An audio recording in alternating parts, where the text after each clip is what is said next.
Hello friends, welcome to my channel. आज हमारा topic है scale of production.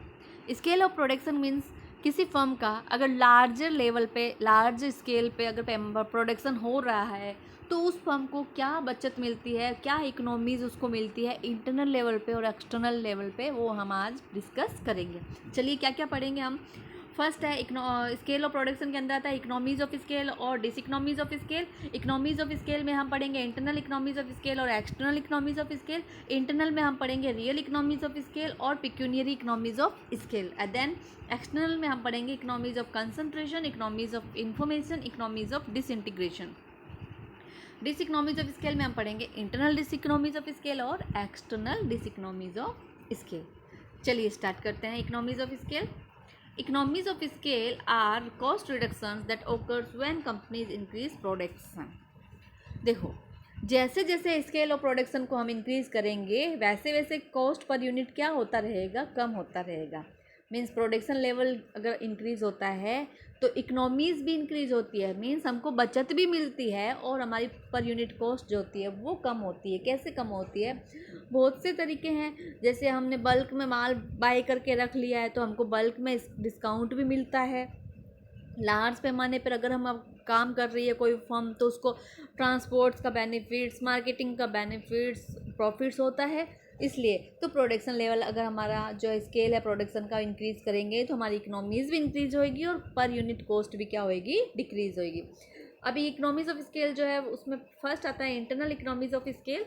Internal economies of scale measure a company's efficiency of production and occur because of factors control by its management team. अभी जो internal economies of scale है ये ऐसी बचत होती है एक फर्म की इंटरनल लेवल पे। जो फर्म कोई इंटरनल लेवल पे वर्क करती है उसका बेनिफिट किसको मिलेगा, उसी फर्म को मिलेगा। मतलब ये पर्टिकुलर फर्म के लिए बात कर रहे हैं हम। So these are those economies which are firm specific. इसके अंदर हम पढ़ेंगे रियल इकोनॉमीज ऑफ स्केल और पिक्यूनियरी इकोनॉमीज ऑफ स्केल। पहले मैं पिक्यूनियरी इकोनॉमीज ऑफ स्केल आपको समझा देती हूँ। इसमें क्या होता है, इसमें हम ये देखते हैं कि जो भी मनी से रिलेटेड हमको बेनिफिट्स और जो इकोनॉमीज मिलती है वो इसके अंदर आती है। जैसे कि pecuniary economies are economies realized from paying lower prices for the factors used in the production and distribution of the product due to bulk buying by the firm as its size increases. Such strictly monetary economies do not imply an actual decrease in the quantity of input used but accrue to the firm from lower prices paid for raw materials। अब आप इसको simple ये समझिए कि money से related जो भी हमको बचत मिलेगी वो पिक्यूनरी स्केल होगा। कैसे? जब आप बल्क में प्रोडक्शन करोगे तो आपको बल्क में बाय करना पड़ेगा और इससे क्या होगा, आपको हैवी डिस्काउंट मिलेगा और हमारी कॉस्ट कम होगी। अंडरस्टूड। अब हम पढ़ते हैं इंटरनल इकोनॉमीज ऑफ स्केल में real economies of scale. Real economies are those associated with a reduction in the physical quantity of input, raw materials, various types of labor and various types of capital, fixed or circulating capital। Real economies means एक firm अपने internal level पे जो उसके पास में resources हैं उनका best way में कैसे यूटिलाइजेशन करती है। लाइक लेबर है, लेबर इकोनॉमीज और स्पेशलाइजेशन। अब आप देखिए एक लेबर अगर किसी प्रोडक्ट को बनाने में लगी हुई है, उसका उस प्रोडक्ट को बनाने में काम करेगी, एक ही जैसा काम करते रहेगी करती रहेगी करती रहेगी तो उसको क्या होगा, वो एक्सपीरियंस हो जाएगी लेबर और वो क्या हो जाएगी, लेबर हाईली इफिशियंट हो जाएगी, उसकी परफॉर्मेंस हाईली इफिशियंट होएगी। मीन्स वो क्या हो जाएगा, स्पेशलाइजेशन। उसको उस पर्टिकुलर प्रोडक्ट को बनाने में वो लेबर क्या है, स्पेशलाइज्ड है। तो और ये बेनिफिट किसको मिलेगा, उसी फर्म को मिलेगा जिसकी वो लेबर है। देन आता है टेक्निकल इकोनॉमीज और इंडिविजिबिलिटी। टेक्निकल इकोनॉमीज में क्या होता है, लार्ज लेवल पे अगर प्रोडक्शन होता है तो मशीन और प्लांट का यूटिलाइजेशन भी होगा। स्मॉल फर्म्स तो not able to utilize fully operation of physical जो प्लांट्स और मशीनरी है उनका। लेकिन जो लार्ज लेवल पे अगर कोई प्रोडक्शन कर रही है फर्म तो उसको टेक्निकल बेनिफिट होगा, टेक्निकल इकोनॉमीज आएगी क्योंकि उसके प्लांट का यूटिलाइजेशन भी होगा। फिर होता है इन्वेंट्री इकोनॉमीज। इन्वेंट्री इकोनॉमी से क्या होगा, अगर फर्म लार्ज लेवल पे प्रोडक्शन कर रही है तो उसको शॉर्ट सप्लाई की प्रॉब्लम नहीं आएगी। फिर आते हैं मार्केटिंग और selling economies. Marketing selling economies का मीन्स यहाँ पे यह है कि मार्केटिंग करते हैं, हम एडवर्टीजमेंट करते हैं अपनी फर्म का, डिस्ट्रीब्यूशंस होता है और ऑथराइज डीलरों के साथ में हम डील करते हैं। तो एडवर्टीजमेंट करने से क्या होता है, अल्टीमेटली हमको बेनिफिट होता है, हमारे प्रोडक्ट की डिमांड बढ़ती है। फिर तो मैनेजरल इकोनॉमीज़, अब बड़ी जो फर्म में होती है वो क्या करती है, अपने मैनेजमेंट जो होती है टैलेंटेड मैनेजर्स को हायर करती है ना। उससे उनके व्यू, उनके ओपिनियन उसके लिए बहुत बेनिफिशियल होते हैं फर्म के लिए। तो ये सब क्या हो रहा है, इंटरनल लेवल पे तो हो रहा है। फिर तो ट्रांसपोर्ट एंड स्टोरेज इकोनॉमीज, अब आप देखो एक छोटी फर्म है, वो अपना प्रोडक्शन कर रही है स्मॉल लेवल पे, लेकिन उसको अपने प्रोडक्ट को बाहर भेजने के लिए ट्रांसपोर्ट चाहिए, तो वो रेंट पे हायर करते हैं। गोडाउन चाहिए माल रखने के लिए थोड़ा बहुत, तो उसको गोडाउन भी रेंट पे लेते हैं, लीज पे लेते हैं। लेकिन अगर कोई फर्म जो है लार्ज लेवल पर अगर प्रोडक्शन करती है, तो वो क्या करती है, खुद के ट्रक होते हैं, खुद के ट्रक से ये ना अपने रॉ मटेरियल को कैरी करते हैं, खुद के गोडाउन होते हैं, गोडाउन फैसिलिटी उनकी खुद की होती है। तो ये सब बेनिफिट भी मिलते हैं।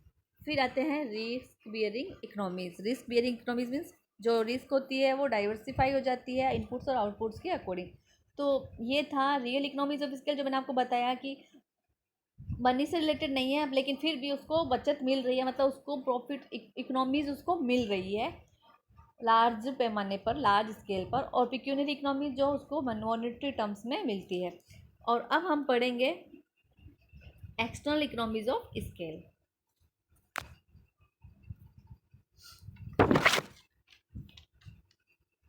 External economies of scale happen because of larger changes within the industry. So when the industry grows, the average cost of business drop. अब देखिए एक्सटर्नल इकोनॉमीज क्या होती है। पहले हमने पढ़ा इंटरनल, जो इंटरनल किसको मिलेगा, उसी फर्म को, एक पर्टिकुलर फर्म के लिए हमने बात की थी। अब हम पर्टिकुलर फर्म के लिए बात नहीं करेंगे, अब एक्सटर्नल बचत जो है मीन्स वो सारी इंडस्ट्री को मिलेगी, सारी इंडस्ट्री की हम यहाँ पे बात करेंगे। उसमें फर्स्ट है इकोनॉमीज ऑफ कंसंट्रेशन। कंसंट्रेशन का मतलब यहाँ पे अगर एक इंडस्ट्री की सभी फर्म को मार्केट जो है वो एक ही जगह इस्टेब्लिश हो जाए तो सबको बेनिफिट होगा। जैसे कि आपको, आपकी फर्म कोई एक प्रोडक्ट बना रही है, वो प्रोडक्ट सिर्फ प्रोडक्ट बना रही है, वो मैन्युफैक्चर, उस प्रोडक्ट को बनाने के लिए जो जो उसको चीज़ें चाहिए, स्टील चाहिए या कोई भी प्रोडक्ट बन, सपोज आपको फॉर एग्जांपल कार ही ले लीजिए, तो कार को बनाने के लिए जो जो प्रोडक्ट्स चाहिए, टायर चाहिए, स्टील चाहिए और भी चीज़ें चाहिए, तो वो सब मार्केट भी आपके प्रोडक्ट से रिलेटेड जो चीज़ें बनती है वो सारा मार्केट भी अगर एक ही जगह इस्टेब्लिश हो जाए तो इससे क्या होगा, बेनिफिट होगा। तो इसको हम कहते हैं कंसंट्रेशन। फिर तो इकोनॉमीज ऑफ इंफॉर्मेशन, सब अगर इंडस्ट्री की सभी फर्म एक जगह इकट्ठी होएगी तो इन्फॉर्मेशन भी अवेलेबल होगा ऑल टाइप्स फैक्टर से रिलेटेड। फिर होता है इकोनॉमीज ऑफ डिसइंटीग्रेशन। डिसइंटीग्रेशन का मतलब ये होता है कि सपोज आपकी फर्म जो होती है, आप एक्स और वाई प्रोडक्ट बना रहे हैं, और एक दूसरी फर्म है वो भी एक्स और वाई प्रोडक्ट बना रही है, लेकिन आप किसको बनाने में स्पेशलाइज्ड है, एक्स को। क्यों, आप एक्स को बहुत अच्छा बना लेते हैं लेकिन वाई में आपको बेनिफिट नहीं मिल रहा, और जो दूसरी फर्म है वो वाई अच्छा बना लेती लेकिन उसको एक्स में बेनिफिट नहीं मिल रहा। तो दोनों फर्म में क्या करेगी, ए फर्म और बी फर्म दोनों फर्म में मिल जाएंगी, डिसइंटीग्रेशन कर लेगी कि एक एग्रीमेंट कर लेगी कि भाई देखो हमें वाई प्रोडक्ट में बेनिफिट है, नहीं है तुमको एक्स प्रोडक्ट में बेनिफिट नहीं, हम एक्स बनाते हैं तुम वाई बनाओ, ठीक है। तो इससे क्या होगा, इससे उनको बेनिफिट होगा। तो इसमें डिसइंटीग्रेशन में क्या होता है, आप दूसरी कंपनी के साथ मिलकर एग्रीमेंट करते हैं जिससे कि उन जिस एरिया में वो कंपनी स्पेशलाइज्ड होती है, ठीक है। फिर आते हैं, हमने ये अभी पढ़ी इकोनॉमीज ऑफ स्केल, बचत पढ़ी हमने एक लेवल पे कि एक लार्ज, अगर कोई फर्म लार्ज लेवल पे प्रोडक्शन कर रही है तो उसको क्या क्या इकोनॉमीज मिलती है इंटरनल और एक्सटर्नल लेवल पे। और अब हम पढ़ेंगे डिस इकोनॉमीज। आप क्या सोचते हैं, मास लेवल पे अगर प्रोडक्शन हो रहा है बड़े पैमाने की बचतें मिलती रहेंगी? ऐसा नहीं है, आगे एक पॉइंट के बाद में हमको जो है डिस इकोनॉमीज मिलना स्टार्ट होती हैं, ठीक है। तो डिस इकोनॉमीज स्केल में क्या होता है कि लार्जर नंबर पे काम करते हैं तो क्या होती है, दिक्कतें भी बहुत आती है, ठीक है। एक सर्टेन लिमिट तक आपको क्या मिलता है, रिटर्न मिलता है, आप एक सर्टेन लिमिट तक आप रिटर्न को एंजॉय करते हो, लेकिन एक पॉइंट के बाद में आपको जो है वो रिटर्न क्या होता है, डिमिनिशिंग होने लगता है। ये तो इकोनॉमी का फंडा ही है, ठीक है। एक लेवल के बाद में क्या होता है, डिमिनिशिंग होने लगता है रिटर्न आपको, ठीक है। तो ये हम पढ़ते हैं डिस इकोनॉमीज ऑफ स्केल में। Diseconomies of scale are the cost disadvantage that economic factors accrue due to an increase in organizational size or in output, resulting in production of goods and services at increased per unit. The concept of diseconomies of scale is the opposite of economies of scale.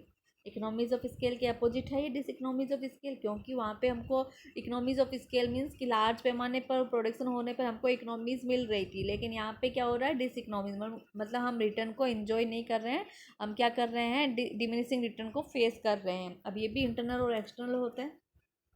Internal, being a bigger firm is not always advantageous. There are some disadvantages associated also.